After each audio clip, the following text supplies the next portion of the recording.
morning, everyone. Today, it is my pleasure to be joined by the new members of the Aging Well Committee. The government initially established this committee in 2017 under the leadership of Premier the Honorable David Burt, JPMP, and my colleague, Mr. Derek Burgess, JPMP, when the Bermudian Charter of Rights and Responsibilities of the Elderly and Adults in Need of Long-Term Care and Assistance was developed. This charter framed the guidelines for implementing policies which led to the development of a code of practice in 2018 and subsequently implemented to provide standards, criteria, and guidelines for setting the minimum requirements for the operations of Bermuda's residential care and nursing homes. The Ministry of Social Development and Seniors welcomes the members of the Aging Well Committee so that the necessary work can continue to enhance the quality of life for seniors in Bermuda. In alignment with global trends, Bermuda is experiencing an aging population. Our 2016 census showed that there are 10,704 seniors aged 65 years and older, with seniors accounting for 17% of Bermuda's total population.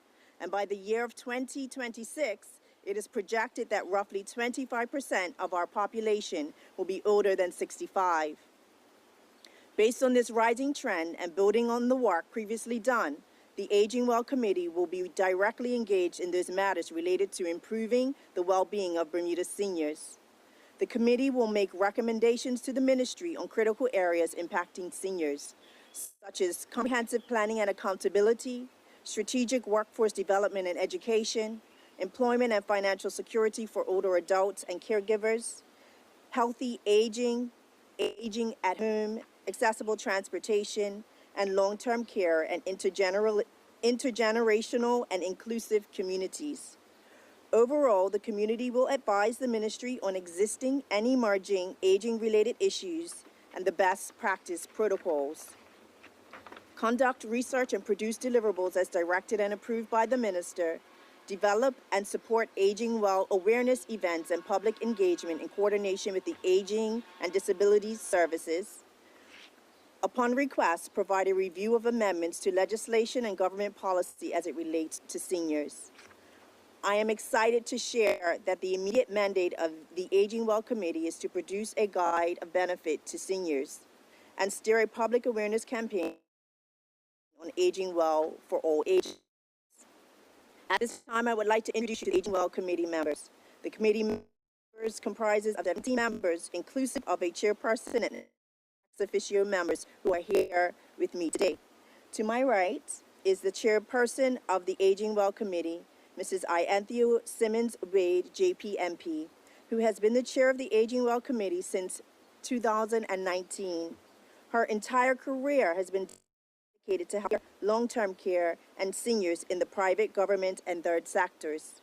Ms. Simmons Wade is a strong advocate for Bermuda seniors, and in her role as chair, will continue to ensure that seniors always remain front and center with all legislation and are able to live in dignity. Our other committee members are Mrs. Dawn Simmons, our administrative assistant, former members Ms. Selena Fields, Ms. Lynn Wade, and Ms. Sharon Swan. Our newly appointed members include Ms. April Augustus, who has operated a mental health shelter for an aging population in New York. Ms. Augustus has also experienced operating the Matilda Smith Williams Nursing Home and West Meath Residential and Nursing Care Home. Dr. Shangri-La Durham Thompson, who has a keen interest in helping to drive change towards a more nurturing culture that would benefit our seniors. Mr. Derek Flood has a background in psychology and sociology and international child welfare. Mr. Flood also has experience in caring for several family members who are seniors. Mrs. Wendy Greenridge Fogo is a qualified lawyer but formerly worked as a nurse and was employed at the Packwood and Pembroke nursing homes. Mrs. Angela Jewell, by profession, is an educator and motivator who has specialized in pensions and investments and is passionate about ensuring seniors are educated regarding their financial well-being. Mrs. Christy Joseph has worked in the healthcare profession for 14 years and is a certified transformational life coach. She advocates for seniors and encourages the general public and organizations to give back to our seniors. Mr. Floyd Ming is a retired senior whose professional career in IT spans over 20 years. Mr. Ming has experience in the healthcare sector as a recreational therapist assistant and support worker. Ms. Josephine Otterbridge is a retiree who has served the community in various capacities, such as working as a reserve police officer and being a member of the Hamilton Parish Council. Ms. Crystal Rodriguez is a registered architect who is passionate about our senior population and the issues seniors face, such as aging in place. Dr. Sylvia Shorto is the executive director of the Lifelong Learning Center at the Bermuda College and is committed to improving the well-being and quality of life for seniors. The committee's ex officio members represent the Bermuda Health Council, Mrs. Jamae Smith, and Ms. Akila Reed, and Aging and Disability Services, Ms. Kiona Balbuda. On behalf of the government of Bermuda, I want to thank the members of the Aging Well Committee for their willingness to serve. I am confident that your passion, collective wisdom, and experience will be an invaluable asset to helping create a community that ages well together. The ministry received an overwhelmingly positive response to the expression of interest request for the Aging Well Committee. And I want to extend my sincere gratitude to everyone that applied. While I could not select all applicants, there will be more opportunity for the involvement of those who are interested in serving our seniors. Thank you, and I welcome any questions. Or, Mr., do you want to say a few words? First of all, I'd like to thank everyone who has agreed to serve in our committee and all the individuals that support us. One of the things that I always say, aging affects us all. And as we stand here, I'm sure many of you are listening and thinking, my grandmother, my aunt, my sister, or anyone else. So aging has an impact on us all, and I hope as a community, we work together to make this an age-friendly community. Thank you. Thank you. Gary Foster, Skelton, Bermuda Broadcasting. I just want to say the original committee was set up in 2017. Is that correct? Correct. So you said he was active in building charter of rights and codes of practice, standards and guidelines for operation of care homes. Can you tell us some tangible difference that has been made for our seniors in that 5-year period? In this regard, as the Aging Well Committee, we advise or we provide suggestions for various ministries. So when we're going to the ministries, we talk about, I'll give you some examples. Some of the things that we do are things that won't necessarily, I would say, as a non-senior, you would think will be important to you in terms of increasing pensions, in terms of increasing future care, benefits in future care, having funds that help to improve accessibility of homes, increase in prescription drugs. So even though from the Aging Well Committee, it comes specifically from ministries, but these are some of the things that we encourage the various ministries to do to improve the lives of seniors. You were in those changes some of the changes that have been made over the past 5 years, you'd say this has been instrumental in. We're not taking credit for it all, right? Because it but is you're in the ministry, background. Yeah. But we're hoping in the background we can look at various things that will make a difference with our seniors. You said the first job of the new committee is to produce a guide for seniors. Can you give us at least an outline of what will be in that guide?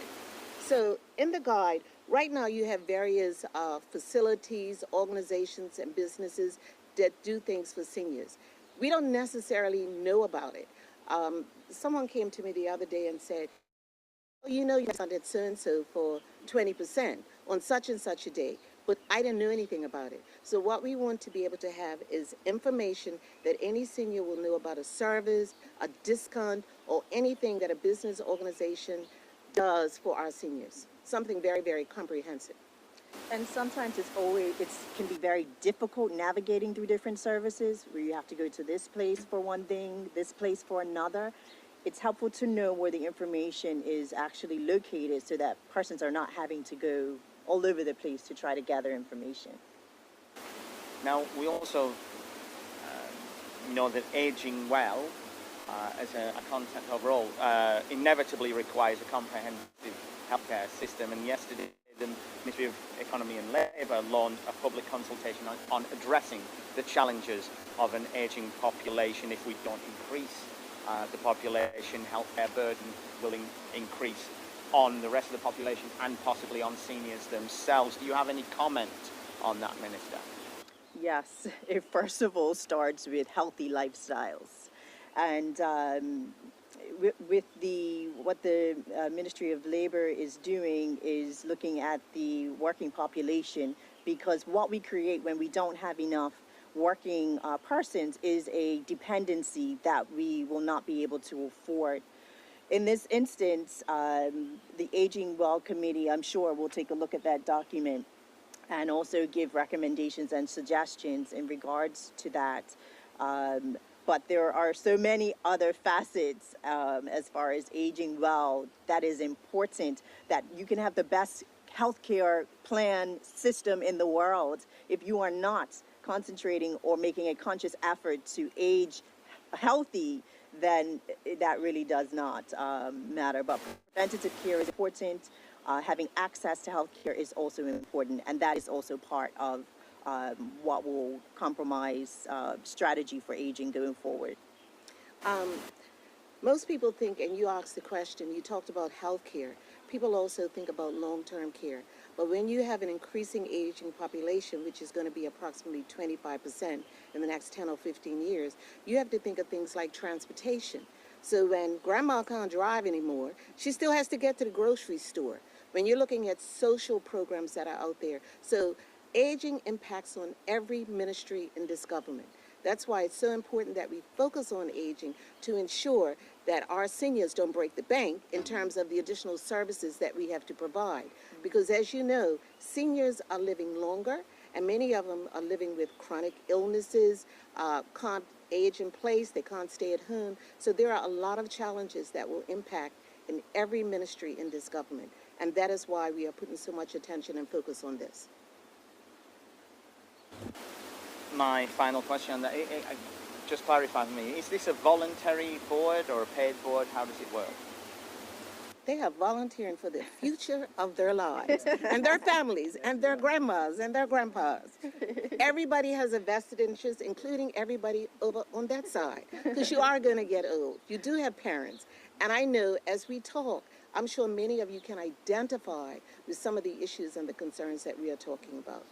I also want to say again that there was an overwhelming response to persons participating on this committee. And so I just, people definitely want to get involved with helping with health, with aging healthy. So I just want to say thank you to each and every one of you for applying and giving of your time and dedication and skill and knowledge and wisdom that I'm very hopeful will help progress seniors.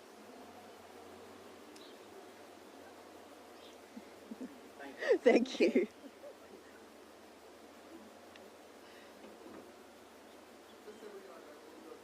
Okay.